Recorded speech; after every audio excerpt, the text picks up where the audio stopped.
اپنے ناصحانہ کلمات سے ہم سب کو مستفیض فرمائے۔ حضرت مولانا سید محمود نصر مدنی صاحب دامت برکاتہم صدر جمیع علماء ہند ہمارے روبرو۔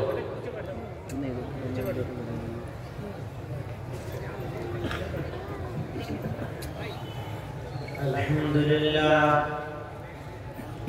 لله نحمده ونستعينه ونستغفره ونؤمن به ونتوكل عليه ونعوذ بالله من شرور أنفسنا ومن سيئات أعمالنا من يهده الله فلا مضل له ومن يضلل فلا هادي له ونشهد أن لا إله إلا الله وحده لا شريك له ونشهد أن سيدنا ومولانا محمدا عبده ورسوله صلى الله تعالى عليه وعلى آله وصحبه وبارك وسلم۔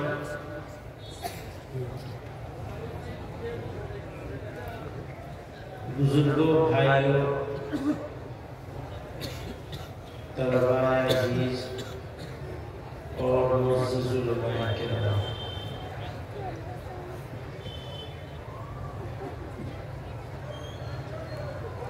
میرے لیے شرف کی بات ہے کہ اس علاقے کے، آپ کے اس قصبے کے، گاؤں کے اس مدرسے میں حاضری کا موقع ملا ہے۔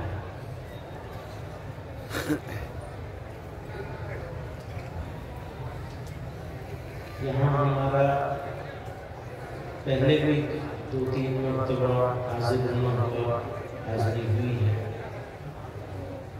اور آپ کے بالکل پڑوس میں ہم لوگوں نے جمعیت علماء ہند کے تحت چلنے والے جمعیت یوتھ کلب کے لیے یوتھ سینٹر بنایا ہے۔ اس کے لیے بھی بارہا آنا ہوا، بلکہ میں یہ کہتا ہوں سے ملی صاحب سے کہ اب تو ہم آپ کے پڑوسی ہو گئے۔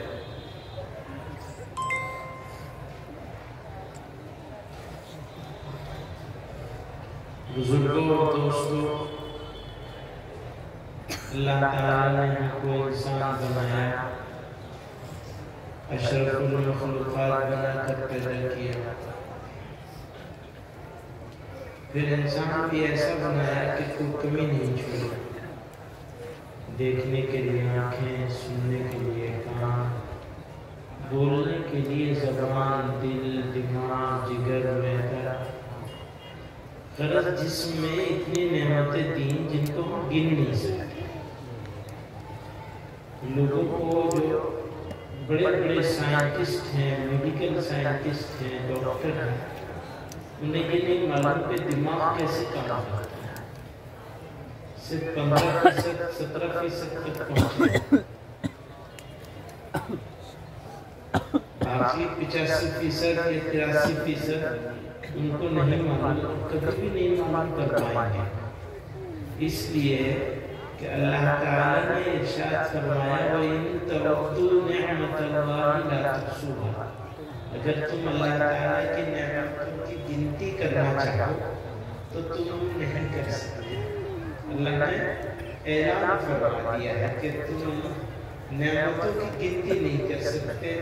یہ تو وہ نعمتیں ہیں جو جسم کے اندر ہیں، دنیا کو ہمارے لیے بنا دیا، سجا دیا، یہ رعنائیاں، یہ حسن جوان، یہ آرام گاہت، یہ سبزہ، یہ پہاڑ، یہ زمین، یہ ندی، نالے، دریا، ہوا، پانی، تو جس طرح ہمارے جسم کے اندر انگنت نعمتیں عطا فرمائی، اسی طرح ہمارے اس جسم کے لیے، ہمارے لیے، انسان کے لیے دنیا میں انگنت نعمتیں عطا فرمائی، نہ وہاں گنتی کی جا سکتی ہے، نہ وہاں گنتی کی جا سکتی ہے۔ اتنی نعمتیں دے دی اور فرمایا نبی علیہ السلام نے دنیا خلقت، دنیا تمہارے لیے بنائی ہے، وَإِنَّكُمْ خُلِقْتُمْ لِلْآخِرَةِ، پر تمہیں تو آخرت ہی کے لیے بنایا گیا، دنیا کے لیے نہیں بنایا گیا۔ اب اگر آدمی یہ سمجھ لے کہ اسے دنیا کے لیے نہیں بلکہ اسے آخرت کے لیے بنایا ہے، تو اس کی منزل، اس کا مقصد، اس کا مقصود، اس کا سب کچھ، اس کی چاہت آخرت ہو جائے گی۔ اور جس بندے کی چاہت آخرت ہو جائے گی، اس کا دل دنیا میں لگے گا ہی نہیں۔ دنیا میں لگے گی دل تو لذتوں میں الجھے گا نہیں، اور جب دنیا کی لذتوں میں دل الجھے گا نہیں تو پھر وہ سیدھے راستے پہ رہے گا، صراط مستقیم اس کو مل جائے گا، کیونکہ اسے ہمیشہ آخرت کی فکر ہے۔ اسے یہ بھی معلوم ہوگا کہ اس کو کیوں پیدا کیا گیا، وَمَا خَلَقْتُ الْجِنَّ وَالْإِنسَ إِلَّا لِيَعْبُدُونِ، تو معلوم ہو جائے گا اسے کہ اس کا آمد کا مقصد کیا ہے، دنیا میں کیوں بھیجا گیا۔ اس کی طرح نہیں اس نے بابر نے کہا تھا بابر پیش کوش کہ دنیا دوبارہ نہیں، بابر مزے کر لو دنیا دوبارہ ملنے والے نہیں ہے، لیکن یہ نہیں معلوم کہنے والے کو کہ آخرت میں پہنچنے کے بعد پھر کہیں اور کچھ جانے والا ہے، وہ کبھی ختم نہیں ہوگی زندگی، یہ تو معلوم زندگی ہے۔ اور یہ زندگی میں کیا ختم ہوتی ہے، یہ جسم انسان تھوڑا ہی ہے، یہ جسم انسان نہیں ہے۔ کیوں بھائی ہم بیٹھے ہیں آپ کے سامنے، اس جسم کے ساتھ اگر یہ جسم انسان ہوتا تو مرتے ہی فوراً تو نام چھن جاتا ہے، کہتے ہیں میت رکھی ہوئی ہے، یہ نہیں کوئی کہے گا کہ مولانا محمود مدنی آرام کر رہے ہیں، اور نہ کوئی حضرت جی کہے گا، نہ کوئی اتنے نعرے لگوائے گا، نہ یہ ہوگا نہ وہ ہوگا۔ وہ زندہ باد کہاں ہو گیا، اب تو بیچارہ مردہ باد ہو گیا ہے نا۔ جسم میں سے جان گئی تو آدمی گیا، تو معلوم یہ آدمی تھا ہی نہیں، یہ تو اب سڑے گا، گلے گا، پھولے گا، پھٹے گا، مٹی میں مل جائے گا۔ سب سے پہلے نام چھنتا ہے اور اس کے بعد باقی ساری چیزیں بھی چلی جائے گی۔ میت رکھی ہوئی ہے، شور مت مچاؤ، یہاں میت رکھی ہوئی ہے، یعنی کہ وہ کہتا ہے ابا جان سو گئے، ابا جان آرام کر رہی ہوں، کیا آرام میں کیا خلل ہوگا، تو گئے ابا جان ابا جان۔ کیوں؟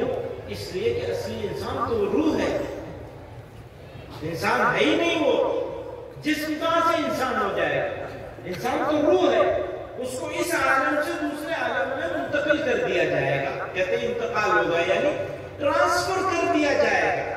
انتقال کا صحیح معنی ہے یہ، لفظی معنی میں اور لغوی معنی، اصطلاحی معنی، سب کچھ انتقال کا ہے، ٹرانسفر کرنا، اس عالم سے اس عالم میں ٹرانسفر کر دیا جائے گا، پھر کبھی زندگی ختم نہیں ہوگی۔ ختم کرنا ہے اپنی بات، آپ سننے کے لیے آئے اور میں سونے کے چکر میں ہوں، ہمارا کام ہی کیا سونے کے علاوہ۔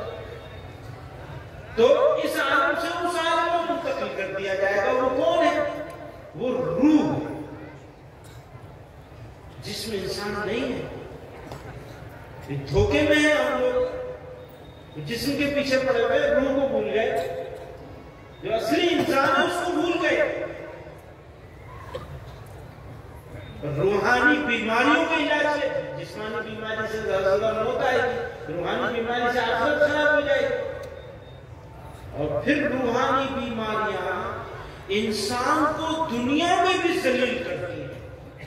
تکبر، حسد، کینہ، بغض، عداوت، دشمنی، غیبت، تہمت، جھوٹ، حرام، یہ ساری کیا ہے؟ روحانی بیماریاں بھیا۔ ان بیماریوں سے بچو گے تو دنیا میں بھی آرام کی زندگی اور عزت والی زندگی ملے گی۔ کیوں؟ جو جھوٹ نہیں بولتا،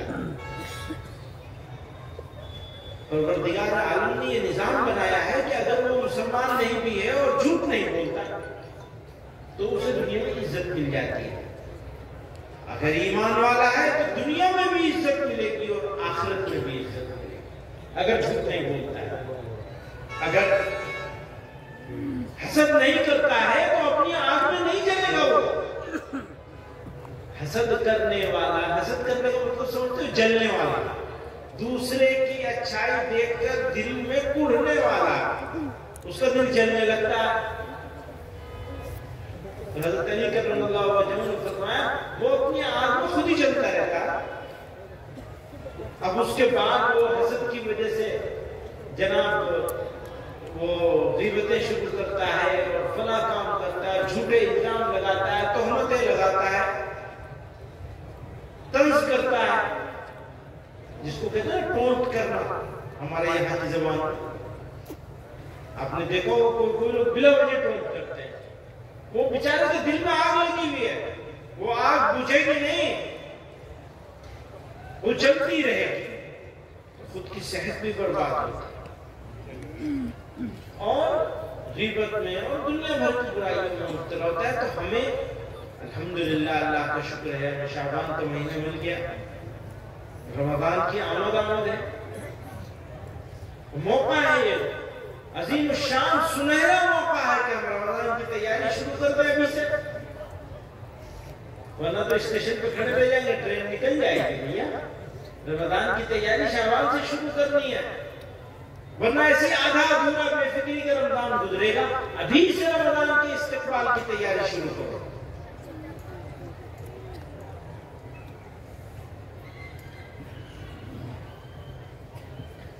وہ رمضان کی جو تیاری ہم لوگوں کو تیاری کرنے کی بات کرتے ہیں تو زیادہ زور اس پر ہوتا ہے کھانے پینے پر. سارے سال اتنا کھانا نہیں کھایا جاتا جتنا ماشاءاللہ رمضان میں اللہ نے کھلا دیتا ہے. جو بھوکے رہنے کا زمانہ تھا وہ کھانے میں چلا گیا. میں یہ نہیں کہتا بھوکے رہو، اللہ کی نعمت ہے، کھاؤ پیو، لیکن حد میں کھانا چاہیے. روزے کا مقصد فوت نہیں ہونا چاہیے. وہ روزانہ جیسے ہی ہو گیا. اچھا چلو یہ تو ایک پہلو ہے. دوسرا پہلو ہے الحمدللہ اس کی توفیق مسلمانوں کو نصیب ہوتی ہے کہ اکثر مسلمان بہت سارے گناہوں سے اللہ تعالیٰ انہیں بچا لیتے ہیں رمضان کی وجہ سے. اسے تیاری کرو گے تو ساری چیزوں سے بچنا نصیب ہو جائے گا. کچھ روزے روزانہ میں صحیح چھوٹ کے 2 5 10 روزے تو رکھو رمضان میں، شعبان میں. یہ ہے تیاری رمضان کی. کچھ قرآن پڑھنا شروع کریں. ہمارے جو بزرگ لوگ، بچوں کو تو الحمدللہ قرآن پڑھایا جا رہا ہے اور جو بچے ہوئے ان کو پڑھانا چاہیے. بہت سارے ہمارے بزرگ، ہمارے نوجوان ساتھی ایسے ہیں جو قرآن پڑھنا جانتے نہیں ہیں، جانتے ہیں تو رفتار نہیں ہے، اچھے سے نہیں پڑھ پاتے. وہ تھوڑا کوشش شروع کر دیں ابھی سے. یہ ارادہ کر لیں کہ رمضان میں کچھ قرآن روزانہ ضرور پڑھیں گے. پھر دوسری بات یہ ہے کہ تراویح پڑھنے جاتے ہیں، جانے سے پہلے گھڑی دیکھنا شروع کر دیتے ہیں. واپسی کا خیال، واپس آنے کے بعد کیا کرتے ہیں؟ مجلس جمتی ہے، موڑے پہ بیٹھ جائیں گے، چوپال جمے گی. ارے بھائی اللہ کے بندو، امام صاحب سے کو آرام سے نماز پڑھائیے. مسجد جائیے، مسجد جانے کے لیے، مسجد سے آنے کے لیے مسجد میں جائیے. ہمارے حضرت رحمۃ اللہ علیہ کے ہاں کوئی صاحب دلی سے وکیل صاحب آئے تھے تو تراویح کی نماز 2.5 گھنٹے کی تراویح ہوئی. حضرت رحمۃ اللہ علیہ 2 گھنٹہ 35 منٹ 2.5 گھنٹہ ایسا لگتا تھا. تو کہنے لگے مجھے تو بہت حیرت ہے اور کوئی تکلیف نہیں ہوئی. ہمارے یہاں تو 45 منٹ کی 40 منٹ کی تراویح ہوتی ہے، اس میں بھی بار بار گھڑی دیکھنا پڑتا. یہاں بھی شروع میں 1 2 مرتبہ دیکھا گھڑی، پھر اس کے بعد لگا کہ گھڑی دیکھنے کا اب کوئی فائدہ نہیں ہے. جب 4 رکعت ہوئی، 4 کے بعد 4 ہوئی، 8 ہو گئی، تو اس کے بعد اب گھڑی کیا دیکھے گا آدمی؟ گھڑی تو وہی دیکھے گا جس کو یہ معلوم ہے کہ 40 منٹ میں آج ختم ہو رہی ہے یا 42 لگ گئے. 42 لگ گئے تو وہ 2 منٹ گرم گزر جاتے ہیں. تو کہنے لگے کہ بھائی میرے اوپر شروع کے وقت میں تو دو تربیحیں جو ہیں ان میں گرانی ہوئی. اس کے بعد ذہن بن گیا اطمینان سے پڑھنا ہے، کچھ اور تو کر نہیں سکتے، آپشن نہیں ہے کہ کہاں جائیں گے تراویح باقی پوری کرنے کے لیے. تو کہنے لگے میں نے یہ انداز لگایا کہ ہم اپنی مسجد میں دل ہی میں نماز پڑھنے جاتے ہیں تو جانے کے لیے نہیں جاتے ہیں بلکہ جلدی سے جا کر واپس آنے کے لیے جاتے ہیں. یہاں یہ فرق ہے کہ یہاں واپس آنے کے لیے آدمی نہیں جاتا لیکن بچے آرام سے مسجد میں جا کر نماز پڑھنے کے لیے جاتا ہے. تو اپنی سوچ کو بدلنا ہے, کام کو نہیں بدلنا ہے, سوچ کو بدلنا ہے. آپ کی سوچ بدلے گی تو آپ کے کام کرنے کا طریقہ بدل جائے گا. میں اپنے سب علماء دوستوں سے, خصوصاً ان لوگوں سے جن کو اللہ تعالیٰ نے استاد بنا دیا, معلم بنا دیا, تو آپ یہ سمجھ لیجئے کہ عالم چاہے معلم ہو یا نہ ہو وہ انبیاء کا وارث ہے. اگر وہ صحیح معنوں میں عالم ہے, عالم بعمل ہے, اور اگر وہ معلم بھی ہے تو وہ پھر نبی علیہ السلام کے وارثوں میں سے, یعنی امام الانبیاء کے وارثوں میں سے, کیونکہ نبی علیہ السلام نے فرمایا انما بعثت معلما, مجھے معلم بنا کے بھیجا گیا. تو اساتذہ جو ہیں ہمارے, میں ان سب سے عرض کرتا ہوں سوچنے کا طریقہ بدل دیجئے بس, اور کچھ نہیں بدلنا ہے, کوئی کام نہیں بدلنا ہے, سوچنے کا طریقہ بدلنا ہے. آپ کے کام میں مزہ آنے لگے. میں دیکھ رہا تھا ایک صاحب کہہ رہے تھے, اپنے بچے کو سمجھا رہے تھے کہ تم یہ کام کر لو گے, طالب علم کو سمجھا رہے تھے ایک پارہ ختم کر لو گے تو تمہیں یہ انعام ملے گا.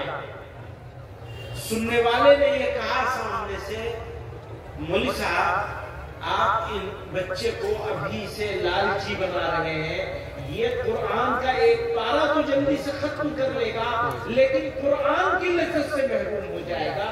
آپ اس کا دل قرآن میں لگا دیجئے تو جتنے دن میں یہ ایک پارہ کرتا ہے اتنے دن میں یہ 2 پارے کرتا, اور زندگی بھر اسے قرآن سے محبت رہے گی, لالچی مت بنائے. مجھے پسند آئی ہے. میں ہمیشہ یہ کہتا تھا دوستوں سے کہ بچوں کو ترغیب دینی چاہیے. انہوں نے کہا نہ ترغیب دینی چاہیے نہ ترغیب دینی. ترغیب تو بالکل نہیں ہونی چاہیے. ترغیب کا مطلب یہ ڈنڈا نہیں ہونا چاہیے, بچوں کو ڈنڈا نہیں ہونا چاہیے. ہمارے یہاں ہمارے تعلق والے جتنے مدارس ہیں ان میں یہ پابندی ہے کہ استاد صاحب جو ہیں وہ اپنے پاس ڈنڈا رکھ بھی نہیں سکتے, اور کسی طالب علم کو زور سے ڈانٹ نہیں سکتے. اگر خفا ہے تو اس سے بات چیت بند کرتے ہیں. اگر بولنا بند کرتے استاد اپنے طالب علم سے تو طالب علم پر اس کا جتنا اثر ہوتا ہے اتنا کسی بات کا. چھوٹا بچہ ماں باپ کی بات نہیں سنتا, استاد کی سنتا. اس کا رول ماڈل ہوتا ہے استاد, اور وہ استاد کے ساتھ اس کا ایک خاص رشتہ ہوتا ہے شروع کے دنوں میں. بعد میں وہ رشتہ سب ہوتا چلا جاتا ہے, کھچاؤ ہو جاتا ہے. وہ وقت ہے بچے کو ون اوور کرنے کا, جیت لینے کا. استاد اگر بچے کو جیت لے بس ہو گیا کامیاب. ہمارے خواجہ صاحب تھے مرحوم, وہ کہا کرتے تھے کہ استاد کا کمال یہ نہیں ہے کہ بچے کو پڑھا لیا, استاد کا کمال یہ ہے کہ بچے کے اندر پڑھنے کا شوق پیدا کرتا. بس باقی کام وہ اللہ میں خود ہی اس سے لے لے گا, خود کر لے گا. تو ماشاءاللہ یہ اچھا بڑا مدرسہ ہے اور ادارہ قیمتی ادارہ ہے, اور اس علاقے کے لوگ, اس قصبے شہر کے لوگ, قصبہ ہے گاؤں ہے پر ہے تو قصبے کی طرف, اور ماشاءاللہ بڑی بات یہ ہے کہ بیدار گاؤں اپنے ادارے کی قدر جانتا ہے, ادارے کے ساتھ جڑا ہوا ہے, اور یہ بہت قیمتی بات ہے. اس سے زیادہ قیمتی بات کوئی نہیں ہو سکتی.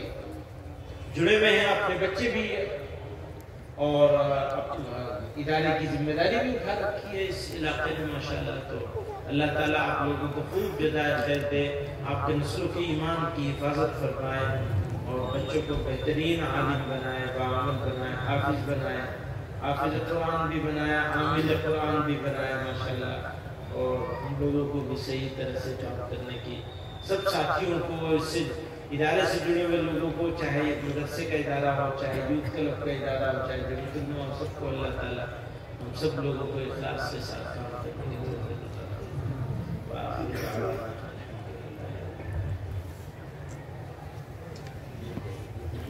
کوئی آئے گا نہ کوئی اٹھے گا نہ کوئی مسافہ کرے گا. میں سلام دیکھیے مسافہ کسی سے نہیں ہوگا. اور یہ مجلس ہے جہاں اللہ اور اس کے رسول صلی اللہ علیہ وسلم کا ذکر کیا جا رہا ہے, کیا جائے گا, کیا جا چکا ہے اور بھی کیا جانا ہے. تو ہر مجلس کے آداب ہوتے ہیں, آداب ہوتے ہیں. اچھا جو آداب کا دھیان رکھے وہی تو کامیاب ہوگا. تو میں آپ کو سلام کروں گا, آپ جواب دیں گے اور کوئی اپنی جگہ سے اٹھے گا نہیں.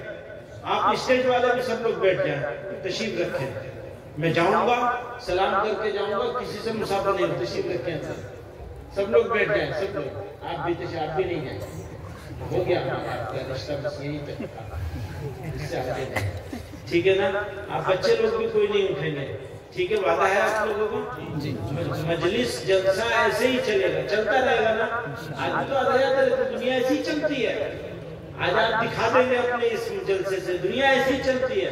جو آیا اس کو جانا پڑے گا, جانا پڑے گا نا. اچھا جانے والے کے ساتھ کوئی گیا ہے؟ کوئی نہیں گیا, جانے والا اکیلے ہی جاتا ہے. تو بس ٹھیک ہے. السلام علیکم. وعلیکم السلام ورحمۃ اللہ وبرکاتہ. جیسے حضرت نے فرمایا سبھی حضرات اس بات پر عمل کریں اور بالکل ماحول خراب نہ کریں. ہم حضرت کی آمد پر تہہ دل سے شکریہ ادا کرتے ہیں. حضرت نے بہت ہی کم وقت میں ناصحانہ کلمات سے ہم کو مستفیض فرمایا ہے. بہت گہری اور گہرائی کے ساتھ ہمیں باتیں بتلائی ہیں. خدا تعالیٰ سے دعا ہوا ہے کہ اللہ تعالیٰ ان تمام باتوں پر ہم سب کو عمل کی توفیق اور سعادت نصیب فرمائیں. بھائی سبھی حضرات آپ ادھر متوجہ ہوں.